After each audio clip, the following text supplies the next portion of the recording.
안녕하세요. 반갑습니다. 오늘은 과거 호탄에서 어떤 불교 사상, 불교 행사, 그리고 불교 사원을 조성했는지 알아볼 텐데요. 지난 시간 호탄이 가진 특징 기억하고 계시죠? 그 특징에 근거해서 들으시면 이해가 좀 수월하게 되실 것 같아요. 그럼 과거 호탄 사람들은 불교 사상 중에 특히 어떤 경전 그리고 사상에 열광했는지 한번 살펴보도록 하겠습니다. 불교 신도라면 아마 반야경 계통을 읽지 않으신 분들은 없을 것 같아요. 그리고 동아시아에서 미치도록 사랑한 경전이 바로 화엄경이라고 할 수 있을 것 같고요. 호탄에서는 이 두 가지 경전이 많이 유행했던 것 같아요. 반야경은 사막 남도, 북도 양쪽에서 공통적으로 유행했던 흔적이 보이는데요. 이는 아마도 대승불교의 최초기 경전이면서 동시에 모든 대승불교의 뼈대가 되는 경전이기 때문에 그렇지 않을까 싶습니다. 대승불교에서 강조하고 있는 경전에 대한 수지, 독송, 서사뿐만 아니라 고타마 시타르타라는 현세의 부처님 외에도 많은 부처님이 등장할 수 있는 기본 논리를 제공한 것이 바로 반야경입니다. 반야경에서는 반야바라미를 불모, 즉 부처님의 어머니라는 말을 반복적으로 합니다. 그러니 반야바라미를 배우려 하지 않거나 가르치려 하지 않아도 마군이요. 반야바라미를 행하지 않는 것도 마군이고 반야바라미를 훼손하려는 것도 마군이라고 하면서 그 이유가 바로 반야바라밀은 부처님의 어머니이기 때문이라고 밝히는 것이죠. 우리가 어머니 혹은 아버지를 살해하는 경우는 없죠. 또 어떤 자식이든 부모 앞에서 더 현명한 이는 없을 거예요. 그러니 반야바라미를 설하는 반야경을 소중히 여겨야 하는데 심지어는 엄청나게 많은 양의 부처님의 사리 그리고 반야경 가운데 어떤 것을 선택할래 했을 때 반야경을 독송하는 공덕이 더 크니 반야경을 선택해야 한다는 이야기도 담겨 있을 정도입니다. 대승불교 초기에 더 나아가서 동아시아로 전파되는 과정에서는 부처님의 존재처럼 여길 수 있는 경전의 중요성을 이처럼 강력하게 이야기하고 있는 반야경은 전파 루트와 관계없이 공통적으로 유행할 수밖에 없었던 것이겠죠. 두 번째로 유행했던 경전이 바로 화엄경이라고 말씀드렸었죠. 다른 대승경전과 마찬가지로 화엄경 역시 초기에는 지금 현재 볼 수 있는 60권, 80권, 40권의 정말 그 많은 방대한 분량의 완전체는 아니었어요. 지금의 화엄경 각 품마다 각각의 독립된 경전으로 전해지고 있었는데요. 조금 더 이야기를 쉽게 해보자면 여러분들 또봇이라는 만화 혹시 아시나요? 3대 혹은 4대의 자동차가 각각 다니다가 위험이 닥치면 갑자기 어느 순간 모두 합체해서 완전한 로봇 형태로 변신해서 활약하고 악을 물리치는 그런 만화예요. 지금의 화엄경은 그 또봇의 형태와 비슷하다고 생각하시면 더 쉬우실 것 같아요. 그 당시 각각의 독립된 경전 형태로 유통되다가 이곳 호탄에서 현재의 화엄경 형태로 편집되었을 가능성이 높다는 그런 주장이 제기가 되면서 호탄은 곧 화엄경의 국가였다는 인식이 한동안 강했습니다. 최근에는 호탄보다는 우리가 이미 지나왔던 서북인도 그러니까 간다라 지역에서 편집되었을 가능성도 높다는 견해가 다수이긴 한데요. 그거는 어찌됐건 이제 학술적인 부분의 이야기고, 어쨌든 호탄과 화엄경과의 관계가 밀접했다는 점은 분명했던 것 같아요.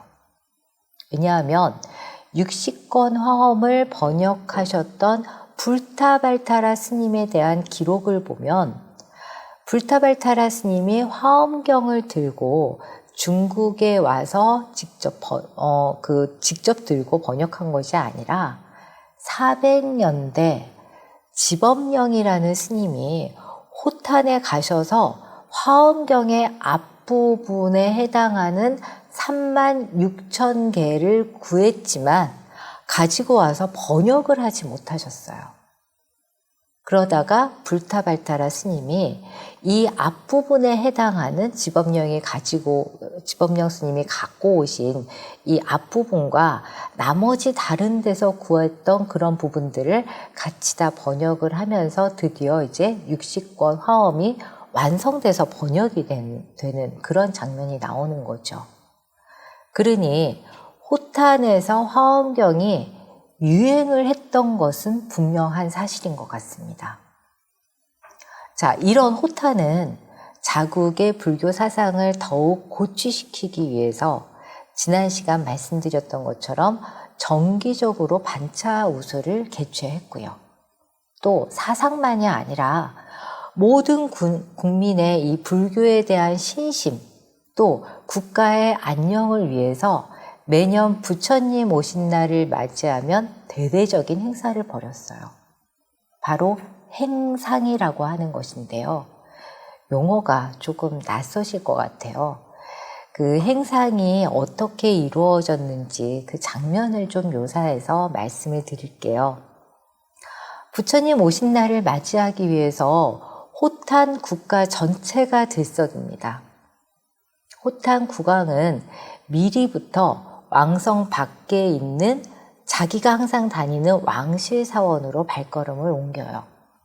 왜냐하면 부처님 오신 날 당일에 왕실사원에 모셔져 있는 불상을 직접 모시고 올 예정이거든요. 아무리 불교 국가라고 해도 이게 가능했냐고 의아하신 분들도 계실 텐데, 카니슈카 왕에 대해서 이야기 나눌 때 한번 떠올려 보시겠어요? 500여 년 전에 부처님 장례의식에 직접 참여했다는 설정까지 할 수 있었던 때가 바로 그 당시예요. 그러니 당시에 불교 국가라고 했을 때 갖는 의미가 지금과는 사뭇 달랐으니 호탄왕의 이런 행보가 대단히 이상한 점은 아닌 거죠. 호탄왕이 직접 불상을 모시고 왕성 안으로 들어오기 위해서 이전에 이미 취해 놓는 조치가 있습니다. 부처님 오신 날 최대한 장엄의 의미가 부각될 수 있고, 모든 전 국민이 이 부처님을 모시는 그 오롯이 부처님만을 볼 수 있고, 또 이러한 부분들이 원활하게 돌아갈 수 있도록 필요한 일들을 하기 시작합니다. 첫 번째 준비할 일은 행상을 할 때 왕성까지 가는 길과 왕성 내부의 길을 정비하고 정리하는 것입니다. 전 국민이 그날만큼은 오롯이 부처님만 바라볼 수 있도록, 그리고 행렬에 집중할 수 있도록 주변 상점에서 장사를 접게끔 합니다. 그럼 상점의 주인들이 좋아할까요? 절대 그럴 리가 없겠죠. 행사가 있어서 많은 사람이 모이는 바로 그날이면 그날은 곧 정말 장날, 자기네 수익으로 연결될 수 있는 것인데 찬성할 리가 없었겠죠. 그래서 호탄왕은 각 상점마다 1년에 가장 수익이 높았던 날을 기준으로 이들에게 그 값을 치르고 그날 상점 문을 닫게 하는 겁니다. 뭐 그런 자유까지 빼앗나 싶은 생각도 들 수 있는데, 오히려 상점 주인들은 장사를 하느라고 부처님 오시는 그 맞이하는 데에 집중하지 못하는 것보다는 하루를 편하게 수입도 올리면서 동시에 부처님 오신 날을 있는 그대로 맞이할 수 있어서 기뻐했던 거죠. 자, 상점을 정리했다면 이제 왕실 내부 조정에 들어가게 돼요. 왕실 여인들 역시 왕을 따라서 부처님을 모시고 오는 일에 동참하고 싶어 해요. 나도 따라갈래, 여보 나도 따라갈래, 그 말을 1년 내내 하는 것 같아요. 그래서 이 왕은 여인들끼리까지 다 나가게 되면 상당히 복잡하기 때문에 대신 여인들의 역할을 따로 마련해요. 성문 위를 개방하고 그 위에 자리를 마련합니다. 동시에 많은 꽃잎을 준비해서 왕실 여인들이 성문 위에서 준비해둔 꽃잎 바구니를 들고 있다가 부처님을 모시고 성문을 통과할 때 그 꽃잎을 뿌려서 부처님을 장엄하는 역할을 맡겨두게 되죠. 자, 어떠세요? 이제 호탄에서 과거 부처님 오신 날 어떤 식의 행사가 벌어졌는지 상상이 좀 되시나요? 이렇게 행상을 치르는 호탄은 기본적으로 왕실의 대대적인 참여와 활동을 통해서 불교를 흥성시키는 데 열정적이었다는 점을 확인할 수 있었어요. 그렇다면 이제 호탄의 스님들, 왕실사원이라고 말씀드렸는데 그 왕실사원이던 혹은 스님들이던 어떤 수행 공간, 그러니까 사원 공간은 어땠을까라는 부분을 한번 살펴봐야 될 것 같습니다. 곤륜산 때문에 석굴사원이 아닌 일반 사원의 형태가 많았다고 이미 말씀드렸었는데 이제부터 그 사원지 안으로 한번 들어가 볼까요? 지금 화면에서 보이고 계신 것은 라왁사원입니다. 현장 스님이 이곳에 당도하셨을 당시까지도 이 라왁사원의 불탑이 동양 최대의 불탑이라고 기록하셨을 정도로 규모가 상당히 큰 불탑을 모셨던 거죠. 현재의 불탑은 모래바람과 세월로 인해서 많이 무너져서 지금은 거의 기단부의 일부만 남아있는데요. 그럼에도 이 기단만 보더라도 규모가 상당한 불탑이었구나를 가늠하실 수 있을 것 같아요. 라왁사원지가 발견되었을 당시 촬영한 모습인데요. 불탑과 그 주변으로 담장 같은 것들이 함께 발견되었죠. 그 담장은 불탑을 바라보면서 첫 번째 담장과 그 담장을 다시 둘러싸는 두 번째 담장으로 이루어져 있고 이 두 개의 담장을 윗부분에서 덮어서 마치 회랑, 그러니까 사람들이 자유롭게 다닐 수 있는 복도처럼 만들어져 있었어요. 그리고 회랑에 동서남북으로 출입문을 만들어 놓았는데요. 어디서든 누구든 불탑에 예를 올리러 들어올 수 있게 한 것이죠. 지금 보고 계신 것은 라왁사원지를 발견했을 당시를 기준으로 복원도를 작성해 놓은 건데요. 말씀드린 담장에는 정말 많은 불상이 발견되었어요.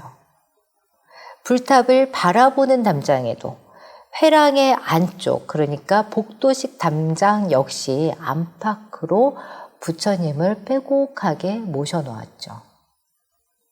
아니, 불상을 어떻게 회랑에 모셔놓을 수가 있냐고 의문을 가지시는 분도 계실지 모르겠어요. 불상은 부처님 열반 후 약 500여 년 흐른 시점에 등장하는 것이기 때문에 사원에서의 중심은 무조건 탑이었죠. 오히려 불상은 불탑을 장엄하는 역할을 하던 시대입니다. 여러분들 사찰에 가면 주로 금당으로 곧장 들어가시죠. 제가 사찰 마당에 이렇게 쪼그려 앉아서 관찰해 보면요. 금당 앞에 불탑에 예를 올리고 금당으로 들어가시는 분은 많지 않아요.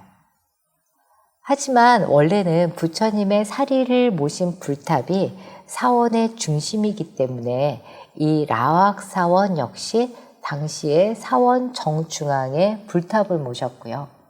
이때만 해도 불상은 불탑을 장엄하는 역할로 인지되었기 때문에 이처럼 담장에 안치하게 된 것이죠.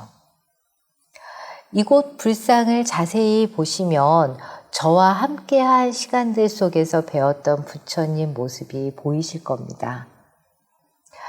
바로 간다라 지역에서 조상되었던 부처님 모습이 이곳에서도 역시 동일하게 보이고 있습니다. 부처님의 생김새 또는 입고 계신 옷까지 간다라 부처님과 많이 닮아 있죠. 다른 점은 딱 한 군데 있어요. 바로 키. 간다라 부처님은 대부분 1m 남짓하지만 이곳 라왁의 부처님은 등신대불, 그러니까 사람의 키와 비슷해서 160cm에서 180cm 사이에 부처님을 빼곡하게 모셔놓았던 겁니다. 지금은 이 담장 자체가 거의 사라지고 없는데요. 그래서 부처님들 역시 이곳에 한 분도 안 계십니다. 이곳을 발굴한 오럴스타인이 영국으로 모셔갔거나 또는 모래바람에 사라지고 말았죠. 대신 거대한 불탑의 기단부만 현재 남아있는데요. 2000여 년의 기나긴 세월 동안 그 모진 모래바람을 맞으면서 이렇게라도 남아있다는 게 정말 신기할 정도입니다. 이런 불탑은 니아라고 하는 유적지에서도 찾아볼 수가 있어요. 과거에는 거대한 도시가 형성되어 있었던 니아라는 곳은 지금은 접근하기조차 힘든 사막으로 바뀌어버렸는데요. 첫 번째 오리엔테이션 시간에 제가 스웨덴의 스베네딘을 말씀드릴 때 잠깐 보여드렸던 놈노루 호수 기억나시나요? 사막 아래로 흐르는 그 거대한 물줄기가 옮겨다니면서 결과적으로 니아 역시 사막화되면서 결국 폐허가 된 곳이에요. 그래서 사람들의 거주 공간도 지금은 당시 사용했던 목조 일부만 모래 위에 뒹굴고 있고요. 이곳까지 물이 들어왔던 흔적을 알려주는 나루터 장소가 남아 있습니다. 이런 환경 속에서 건축물이라고 할 수 있는 것이 유일하게 딱 하나 남아 있는데요. 바로 불탑입니다. 보시는 것처럼 기단과 복발부까지 잘 남아있는 불탑이 홀로 남아있는데 주변 언덕은 당시 승원이 있던 건물의 잔해 위에 모래가 쌓이고 쌓여서 지금 현재의 모습으로 남아있는 겁니다. 거센 모래바람이 불어와도 불탑을 지켜내겠다는 스님들의 뜻이 담겨 있는 것처럼 이 승원자리가 높은 언덕이 되어서 불탑을 감싸 안고 있는 그런 모습이죠. 자, 오늘 저와 함께 보신 라왁사원과 니아 어떠셨나요? 지금은 라왁사원 뒤에 라왁사원 지자를 붙이고 또 니아는 니아 유적지라는 말을 붙임으로써 사라진 어떤 과거 유산으로 취급을 하는 경우가 많아요.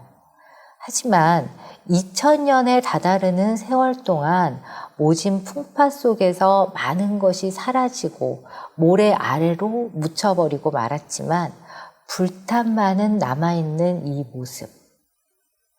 과학적으로는 설명할 수 있는 길이 없을 것 같아요. 당시 불탑을 조성했던 사람들의 바램과 견고한 신심이 이렇게 단단한 불탑을 조성할 수 있었고 그 견고한 신심으로 조성되었기 때문에 어떤 것으로도 무너뜨릴 수 없는 그런 다이아몬드 같은 단단함이 형성된 것이 아니었나 라는 경이로운 생각도 들기도 합니다. 심지어는 니아 지금 사막으로 완전히 변해버린 니아에는 한밤중에 사막 승냥이가 나오기도 하고 또 쥐도 살고 있는데 이 주변에 사는 승냥이나 쥐마저도 그 작은 짐승들조차도 불탑을 건드리거나 갈가대는 일은 없다고 합니다. 아마 이런 미스테리함에 대해서 우리는 신심이 만들어낸 결과물이라는 결론을 내리고 조금 그분들에 대한 어떤 상상, 우리가 만나보지 못했던 그런 그분들이지만 호탄 사람들의 아주 구구절절한 그런 신심, 그리고 이것을 만들 때조차도 어떤 그 신심과 바램을 담아냈던 그 하나의 마음으로 모아냈던 그 당시에 사람들에 대한 그 마음을 조금 생각을 하면서 이 시간 마치도록 하겠습니다. 감사합니다.